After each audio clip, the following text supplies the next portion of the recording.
Grieve साध साध सब नेक हैं, आप अपनी ठोरी, जो सतलोक ले जावेंगे वो साधु कोई और।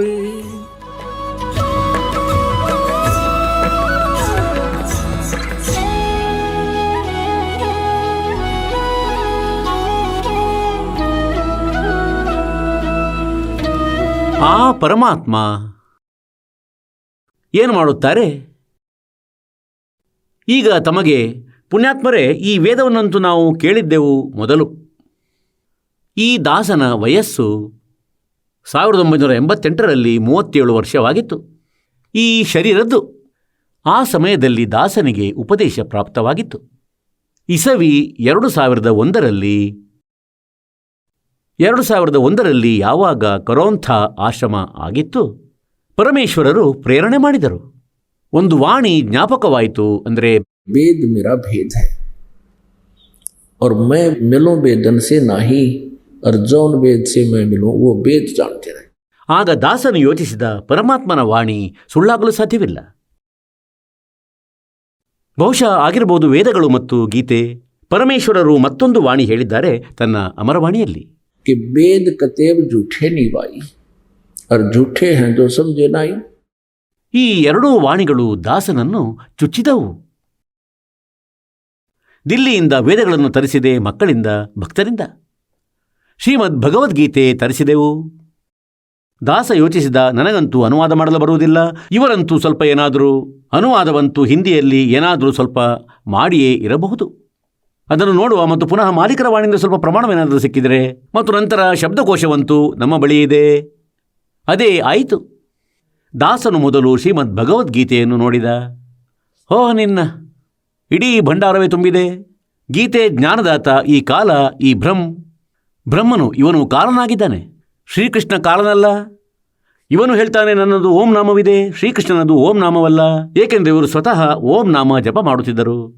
ಮತ್ತು ಗೀತೆ ಅಧ್ಯಾಯ ಸಂಖ್ಯೆ 18ರ ಶ್ಲೋಕ ಸಂಖ್ಯೆ 62ರಲ್ಲಿ ಹೇಳಿದೆ, ಆ ಪರಮೇಶ್ವರನ ಶರಣದಲ್ಲಿ ಹೋಗು. ಗೀತೆಯ ಅಧ್ಯಾಯ ಸಂಖ್ಯೆ 15ರ ಶ್ಲೋಕ 16-17ರಲ್ಲಿ 3 ಪ್ರಭು, ಕ್ಷರಪುರುಷ, ಅಕ್ಷರಪುರುಷ, ಪರಮಾಕ್ಷರ ಪುರುಷ. अक्षर पुरुष एक पेड़ है, निरंजन वाकी डार. 15ನೇ ಅಧ್ಯಾಯದ 1-4ರಲ್ಲಿ ಒಂದೇ ಸಮನೆ ಬೆಳಕು ಮೂಡಿತು. ನಿನ್ನ ನಂತರ ಎಲ್ಲ ನೋಡಿದ ಮತ್ತು ಯೋಚಿಸಿದ, ಇದರದು ಬೇರೆಯೇ ವ್ಯಾಖ್ಯಾನ ಮಾಡುವ. ಆಗ ದಾಸನು ನಂತರ ಗೆಹರಿ ನಜರ್ ಗೀತಾ ಪುಸ್ತಕದಲ್ಲಿ ಗೀತೆಯ ಯಥಾರ್ಥವಾದ ಅನುವಾದ ಆಸಿಟೀಸ್ ಮಾಡಿದ್ದು ಏನಿದೆ ಅದು ತಮ್ಮ ಬಳಿ ತಲುಪಿದೆ. ಇದೇ ರೀತಿ ನಂತರ ವೇದಗಳಲ್ಲಿ ನೋಡಿದೆ. ಈಗ ಈ ವೇದಗಳು ನಿಮ್ಮ ಅವಶ್ಯಕತೆಗಾಗಿತ್ತು.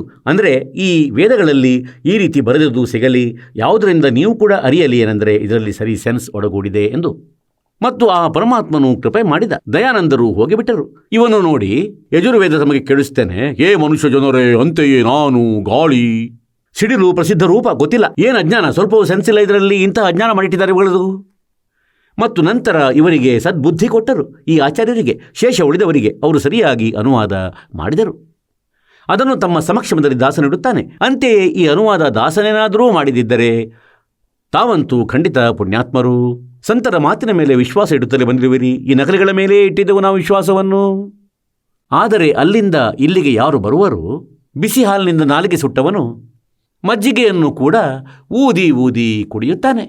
ಹಾಗೆ ಇಲ್ಲಿ ಬಂದವರಿಗೆ ಒಂದೊಮ್ಮೆ ದಾಸ ಈ ರೀತಿ ಹೇಳಿದರೆ, ಅಂದರೆ ಇದರ ಅನುವಾದ ತಪ್ಪು, ಹೀಗಾಗುತ್ತದೆ ಅಂದರೆ ಯಾರೂ ಒಪ್ಪುವುದಿಲ್ಲ. ತಮ್ಮನ್ನೂ ಅನ್ಯರು ಭ್ರಮಿತಗೊಳಿಸುತ್ತಾರೆ. ಹೇಗೆಂದರೆ, ಇಲ್ಲ, ತಮ್ಮ ಗುರುಗಳಂತೂ ಸಂಸ್ಕೃತವನ್ನು ತಿಳಿದೇ ಇಲ್ಲ. ಯಾಕೆಂದರೆ ಕಬೀರರಿಗೂ ಹೇಳುತ್ತಿದ್ದರು ಅನಕಲಿಗಳು. ಪರಮೇಶ್ವರ ಕಬೀರರ ಬಗ್ಗೆಯೂ ಹೇಳುತ್ತಿದ್ದರು. ಕಬೀರ ಏನು ಬಲ್ಲ ವೇದ ಮತ್ತು ಗೀತೆಯ ಬಗ್ಗೆ, ಏನು ಬಲ್ಲ ಪುರಾಣಗಳ ಬಗ್ಗೆ. ಇವನು ಸುಳ್ಳು ಹೇಳುತ್ತಾನೆ, ಏಕೆಂದರೆ ಇವನು ವಿದ್ಯಾವಂತನಲ್ಲ, ಇವನಿಗೆ ಅಕ್ಷರಜ್ಞಾನವಿಲ್ಲ, ಇವನಿಗೆ ಸಂಸ್ಕೃತ ಭಾಷೆ ತಿಳಿದಿಲ್ಲ. ಅವರದು ಆವಾಗಿನ ಮಾತಂತೂ ನಡೆಯಿತು. ಆಗಂತೂ ಅವರ ಬೇಳೆ ಬೆಂದಿತು. ಆದರೆ ಇಂದು ಪರಮಾತ್ಮನು ಎಲ್ಲ ಆಯುಧಗಳನ್ನು ಎತ್ತಿಟ್ಟುಕೊಂಡಿದ್ದಾರೆ. ಪ್ರತಿಯೊಂದು ರೀತಿಯಲ್ಲಿ ಅವರ ಆ ಅಜ್ಞಾನಿ ಗುರುಗಳದ್ದು ಎಲ್ಲ ರೀತಿಯಲ್ಲೂ ಅಜ್ಞಾನದ ದಾರಿಯನ್ನು ಬಂದ್ ಮಾಡಲಾಗಿದೆ. ಈಗ ವೇದಗಳಲ್ಲಿ ಅನುವಾದ ಇವರೇ ಮಾಡಿರುವುದು ಇದೆ. ಮತ್ತು ಅದರಿಂದ ಸ್ಪಷ್ಟವಾಗಿದೆ ಏನೆಂದರೆ, ಪರಮಾತ್ಮ ಸಾಕಾರನು, ಮತ್ತಿವರು ನಿರಾಕಾರ ಎಂದು ಡಂಗುರ ಬಾರಿಸುತ್ತಿದ್ದರು. ಅವನ ಹೆಸರು ಕಬೀರ ಆಗಿದೆ. ಇವರು ಅವುಗಳ ಅರ್ಥ ತಪ್ಪಾಗಿಸಿದ್ದಾರೆ. ಈಗ ನೋಡಿದಂತೆ ತಮಗೆ ಸ್ವಲ್ಪ ತೋರಿಸುತ್ತೇವೆ. ಇದು ಋಗ್ವೇದ ಮಂಡಲ ಸಂಖ್ಯೆ 9, 10. ಇದನ್ನೇ ಈಗ ನಿಮಗೆ ತೋರಿಸಲಾಗಿತ್ತು. ಅಲ್ಲಿಂದಲೇ ಪ್ರಕಾಶಿತವಾಗಿದೆ. ಋಗ್ವೇದ ಮಂಡಲ ಸಂಖ್ಯೆ 9, ಸೂಕ್ತಿ 86, 86ರ ಮಂತ್ರ 26. ಪುಣ್ಯಾತ್ಮರೇ, ಇದು ಸತ್ಯನಾರಾಯಣ ಕಥೆಯಾಗಿದೆ. ಎಷ್ಟು ಬಾರಿ ಓದಿದರೂ ಆತ್ಮ ಸಂತೋಷಗೊಳ್ಳಬೇಕು. ಪರಮಾತ್ಮನ ಕಥೆ ಕೇಳುವುದರಿಂದಲೂ ಪುಣ್ಯ ಬಹಳವಾಗುತ್ತದೆ. 26ನೇ ಶ್ಲೋಕದಲ್ಲಿದೆ, ಇದು ಕಬೀರ್ ಅತ್ಯೌ.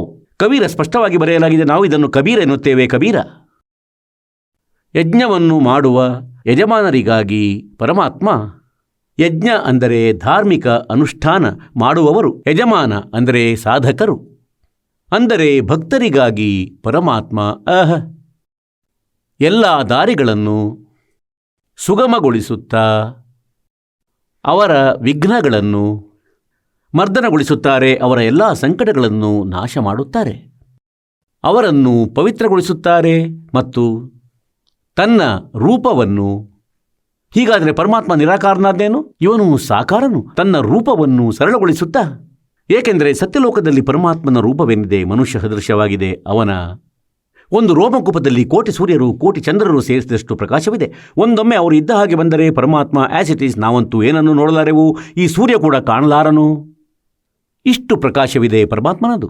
ತನ್ನ ರೂಪವೇನಿದೆ ಅದನ್ನು ಸರಳೀಕರಿಸುತ್ತಾ, ಈಗ ಗರೀಬ್ ದಾಸ್ ಸಾಹೇಬರಿಗೆ ಪರಮಾತ್ಮನ ಸಾಕ್ಷಾತ್ಕಾರವಾಗಿತ್ತು. ಶ್ರೀ ನಾನಕ ಸಾಹೇಬರಂತೆ ಅವರು ಬ್ರಹ್ಮವೇದಿಯಲ್ಲಿ ಹೇಳಿದಾರೇನೆಂದರೆ, ತೇಜ್ ಪೂಂಜ್ ಅನ್ಯ ತಂಧರ್ಕರ್ ಇಸಿ ವಿಧಾಮಕ್ಕೂ ಭೇಟಿ. ಈ ರೀತಿ ನಮಗೆ ಸಿಗುತ್ತಾರೆ.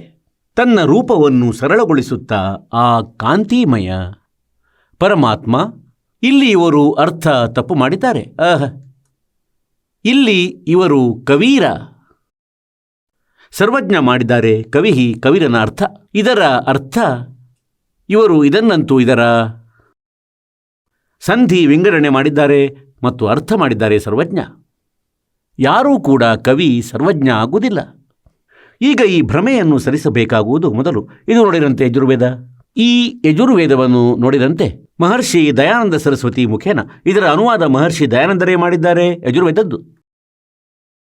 ಇದು ಖಂಡಿತ ಸರಿಯಾಗಿದೆ. ಇದಾಗಿದೆ ಯಜುರ್ವೇದ ಭಾಷೆ ಮತ್ತು ಷಟ್ತ್ರಿಶೋ ಅಧ್ಯಾಯ, ಅಂದರೆ 36ನೇ ಅಧ್ಯಾಯ. ಇದರ ಪ್ರಥಮ ಮಂತ್ರದಲ್ಲಿ ಮತ್ತು ಪ್ರಥಮ ವಾಕ್ಯದಲ್ಲಿಯೇ ಮಂತ್ರದಲ್ಲಿಯೇ ರುಚಂ ವಾಚಂ ಪ್ರಪದ್ಯೆ ಮನೋ ಯಜುಹು ಪ್ರಪದ್ಯೆ. ಈಗ ಇದನ್ನು ಯಜುರ್ ಹೇಳಿ, ಬೇಕಾದರೆ ಯಜು ಹೇಳಿ, ಅಂತೆಯೇ ಇದು ಯಜುರ್ವೇದವಾಗಿದೆ. ಇದು ನೋಡಿ, ಈ ರ ತೆಗೆದುಬಿಟ್ಟು ಇಲ್ಲಿ ಉಪಸರ್ಗ ಕೂಡ ಸೇರಿಸಬಹುದು ಮತ್ತು ಇದು ಯಜುರ್ವೇದ. ಮತ್ತಿದನ್ನು ಯಜುರ್ವೇದ ಅಂತಲೇ ಹೇಳಬೇಕಾಗಿದೆ. ಒಂದೊಮ್ಮೆ ಹೀಗೆ ಕೂಡ ಬರೆದಿರಬಹುದು. ಅಂತೆಯೇ ಈಗ ಪ್ರಮಾಣ ನೀಡುತ್ತಿದ್ದೇವೆ. ಇದು 36ನೇ ಅಧ್ಯಾಯದ ಪ್ರಥಮ ಮಂತ್ರ ಯಜುಹು ಪ್ರಪದ್ಯೆ. ಇಲ್ಲಿ ನೋಡಿ, ಇದರ ಅನುವಾದ ಸ್ವಾಮೀಜಿಯವರು ಇಲ್ಲಿ ಮಾಡಿದ್ದಾರೆ. ಇದು ಯಜುಹು ಶಬ್ದವಾಗಿದೆ ಮತ್ತು ಇವರು ಇದನ್ನು ಯಜುರ್ವೇದ ಬರೆಯಬೇಕಾಯಿತು. ಖಂಡಿತ ಸರಿಯಾಗಿದೆ. ಒಂದೊಮ್ಮೆ ಯಜುಹು ಅಂತ ಎಲ್ಲಾದರೂ ಬರೆದಿದ್ರೂ ಕೂಡ ಮತ್ತು ಇದರ ಅರ್ಥವನ್ನು ಕೂಡ ಇದನ್ನೇ ಮಾಡಬೇಕಾಗಿತ್ತು. ಒಂದೊಮ್ಮೆ ಇಲ್ಲಿ ಯಾರಾದರೂ ಹೀಗೆ ಮಾಡಿದರೆ ಯಜ್ಞೇಯ ಸ್ತುತಿಗಳ ಸಂಗ್ರಹ. ಆಗ ಹೇಗೆ ತಿಳಿದಾನು ಇದೇನು ವಸ್ತು ಅಥವಾ ಇದರದು ಏನೋ ಬೇರೆ ಅರ್ಥ ಮಾಡುತ್ತಿದ್ದರು. ಅಂತೆಯೇ ಕಬೀರನ ಮಾಡಿದರು ಅವರು ಸರ್ವಜ್ಞ, ಅದು ಆಗುವುದೇ ಇಲ್ಲ. ಮತ್ತಿಲ್ಲಿ ಇದರ ಅರ್ಥವನ್ನು ಬೇರೇನೋ ಮಾಡಿಬಿಟ್ಟರೆ ಒಂದು ವೇಳೆ ಪೂಜೆ ಅಂತಲೂ ಬರೆಯಬಹುದು. ಯಜು ಅಂದರೆ ಪೂಜೆ ಅಲ್ಲವೇ? ಹಾಗಾದರೆ ಎಲ್ಲಿ ಹುಡುಕುವುದು ಆ ಯಜುರ್ವೇದ? ಮತ್ತು ಬರೆಯಬೇಕಿತ್ತು ಯಜುರ್ವೇದದ ಮಹಿಮೆ, ಏಕೆಂದರೆ ಯಜುರ್ವೇದದ ಮಹಿಮೆ ಹೇಳಲಾಗುತ್ತಿದೆ. ಹಾಗಾಗಿ ಇಲ್ಲಿ ಯಜುವಿನ ಅರ್ಥ ಕೂಡ ಯಜುರ್ವೇದ ಎಂದು ಬರೆಯುವ ಯಾರಿಗೆ ಸರಿಯಾದ ಜ್ಞಾನವಿದೆ. ಮೂರ್ಖರು ಬೇಕಾದರೆ ಏನಾದರೂ ಮಾಡಲಿ. ಇವನು ಇಲ್ಲಿ ವಿಚಲಿತನಾಗಿರಲಿಲ್ಲ ದಯಾನಂದ. ಇವನು ಇಲ್ಲಿ ಯಜುರ್ವಿನ ಅರ್ಥ ಯಜುರ್ವೇದ ಬರೆಯಬೇಕಾಯಿತು.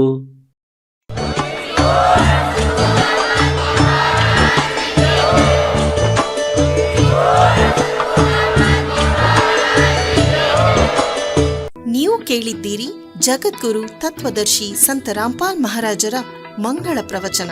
ಹೆಚ್ಚಿನ ಮಾಹಿತಿಗಾಗಿ ವಿಸಿಟ್ ಮಾಡಿ ನಮ್ಮ ವೆಬ್ಸೈಟ್ www.jagadguru-rampalji.org. ಸಂತ ರಾಮ್ಪಾಲ್ ಮಹಾರಾಜರ ಶುಭ ಆಶೀರ್ವಾದದಿಂದ ಇಡೀ ವಿಶ್ವದಲ್ಲಿ 500ಕ್ಕೂ ಹೆಚ್ಚು ನಾಮದೀಕ್ಷಾ ಕೇಂದ್ರಗಳಿವೆ. ಇದರಲ್ಲಿ ಸಂತ ರಾಮ್ಪಾಲ್ ಮಹಾರಾಜರಿಂದ ನಿಶುಲ್ಕವಾಗಿ ಆನ್ಲೈನ್ ನಾಮದೀಕ್ಷೆ ಕೊಡಲಾಗುತ್ತಿದೆ.